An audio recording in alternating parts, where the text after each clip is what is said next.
Hello, my name is Tina Swain. I am a licensed counselor, a relational leadership coach, and I am also the owner of Swain Therapy and Counseling. With this being Mental Health Awareness Month, I wanted to take the opportunity to speak to some people and focus on what their specialties are and how they pertain to mental health. Today, my guest is Will Gatlin of GAT-T. He is the founder and owner of GAT-T, and I'm going to welcome him to tell us a little bit about what exactly GAT-T is and what it does. Hi, Will. How are you? Hey, how are you doing? I'm Tina? good. I'm good. Thanks for having me on your show. Yes, yes, you are Yeah, before I welcome. get started, I just want to tell all of your audience members to thank them for just being and tuning in and being interested in mental health because it's a subject that needs to be talked about, brought to surface.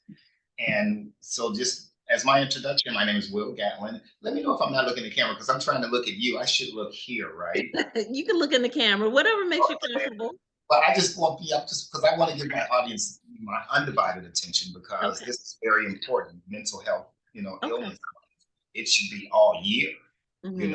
us talking about mental health. But my name is Will Gatlin. I am the founder of GAT-T, and I got into GAT-T because my daughter got diagnosed as mentally ill at 12 years old. That's how GAT-T started. Okay. So what is it about GAT-T that made you want to develop something for your daughter when she was 12? What is it that you decided to do? Well, I'm here to say that I didn't invent the wheel, and I just reinvented it. I mean, it's all of the things that we're going through is already have been structured, and we're just not knowing how to deal with it. Hmm. So, we live on this earth. I try to teach people how to maintain their body while they're on earth and how to live their life to their fullest. Okay. So my daughter had bloated from hereditary stress. Hereditarily, we have a makeup in our system or in our blood that goes down the bloodline. That's kind of like when the doctor asks you, do you hereditarily have anybody in your family that has high blood pressure or diabetes or mental illness? And if you don't know, you'll say no. But we really don't talk about mental illness. So we don't know how to classify ourselves as being mentally ill. So I didn't know my daughter was mentally ill until the test came out. She was mentally ill, and I still couldn't get a grasp on it until I just accepted what they were telling me, and then I did something about it. So guess how GAT-T came about? I started studying about stress. I started studying about how do you live in the environment.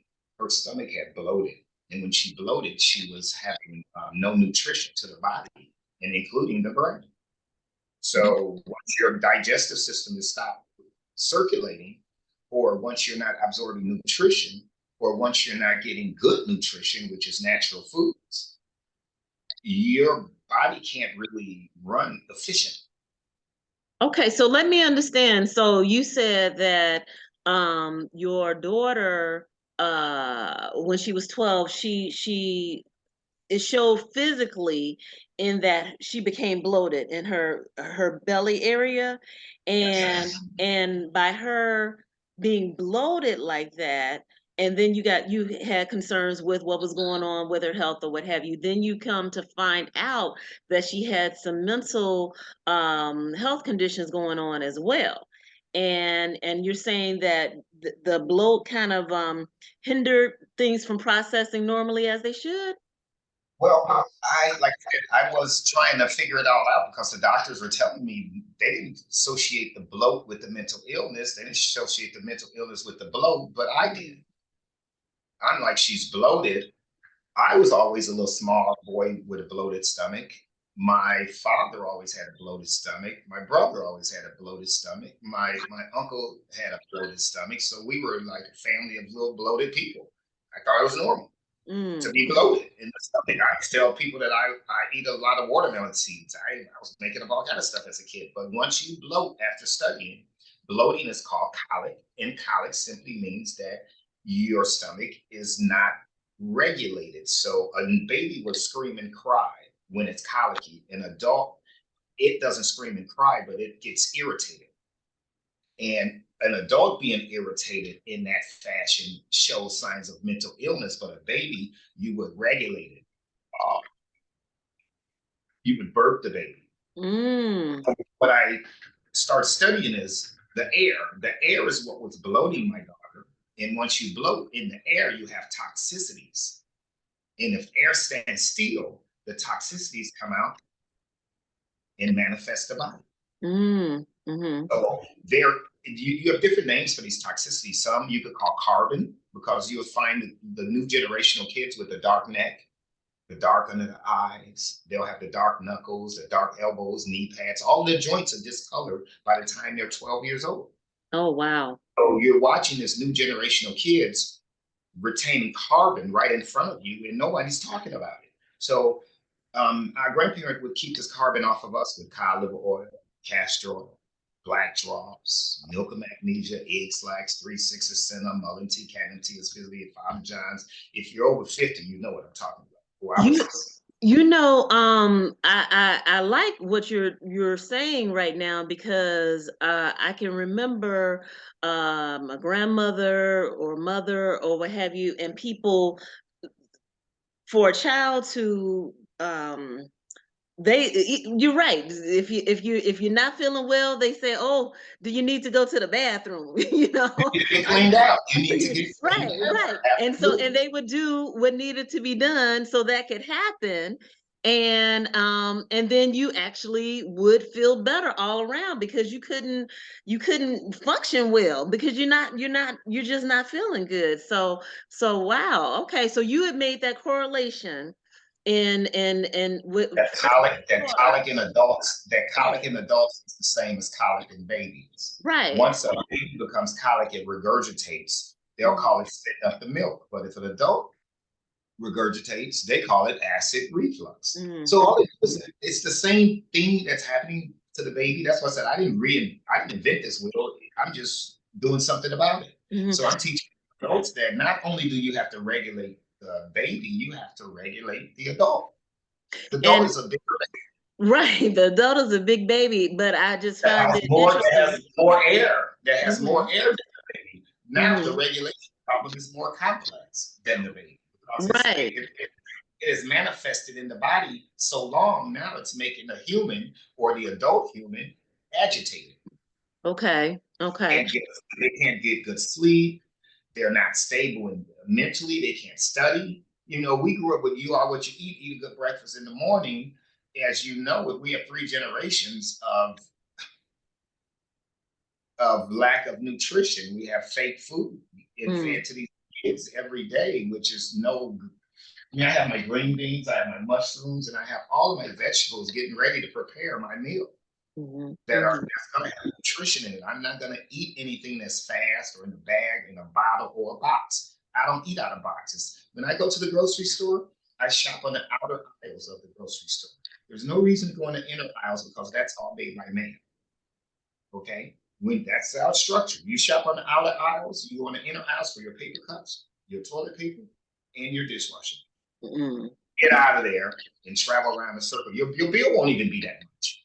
Okay. Well, I just find it interesting that you've developed this, and like you said, you didn't invent the wheel, you just recreated it, and for it to stem from first your concern with your daughter, then you even started looking at your family, yourself, your dad, your uncles and family and what have you, and then you started making even a further correlation with babies and adults, and then develop your own nutritional view. And I remember when I was speaking to you about doing this interview, I said, well, what do you call yourself? Are you a herbalist or what exactly? And you said you No, are go ahead.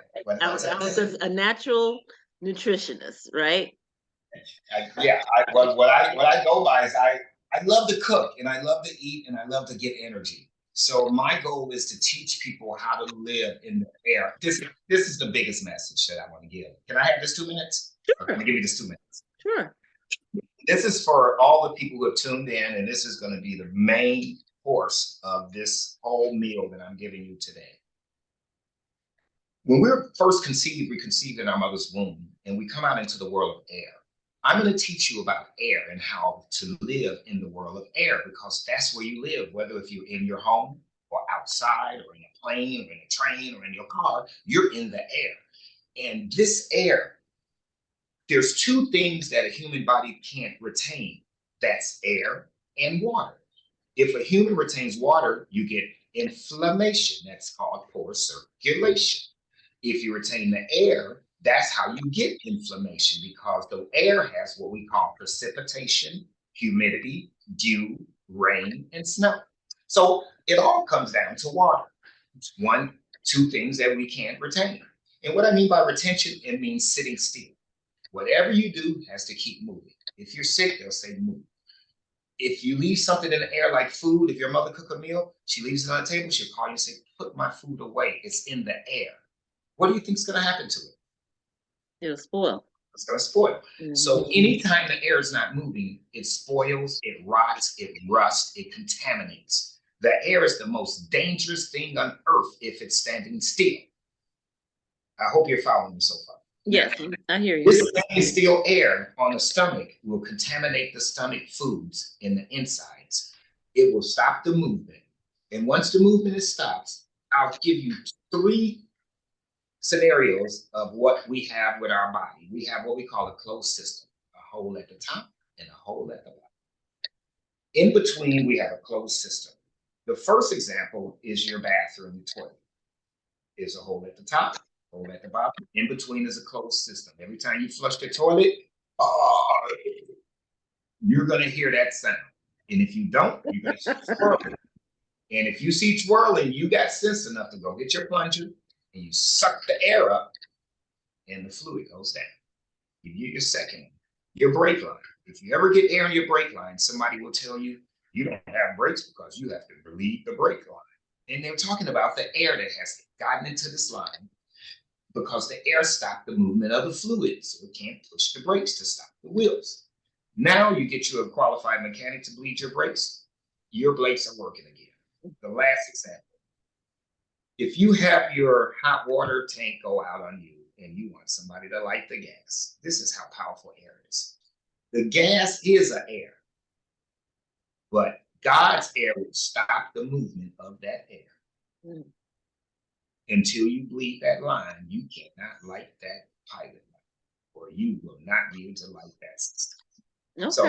So those are three scenarios. So now how important it is to get the air out of the system of your body, which is for your mother, it was feed the baby, every other mouthful will take a minute to burp it.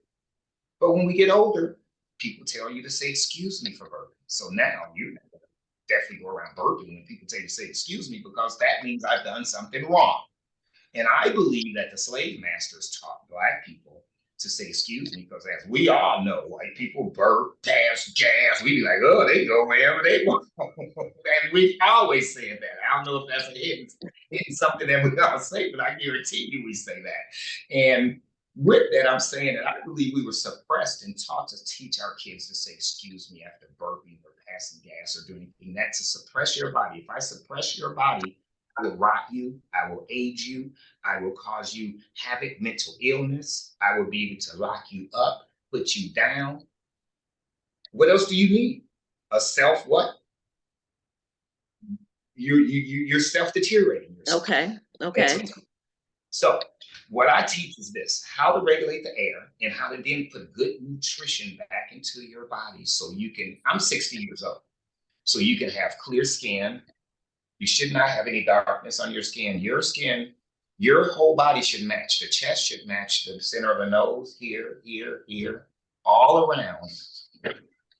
All around you should match. All of everything should be one color, okay? One color from head to toe. If you find yourself discolored in the knee pads, no darkness. You know you're getting carbon. This carbon trail will cause havoc to your body. And the only way to get rid of it is to get something to burp. And that's what my product GAT-T does. It makes you burp, pass gas, and it makes you urinate the water off of your body so you don't retain the water, which you should not ever retain.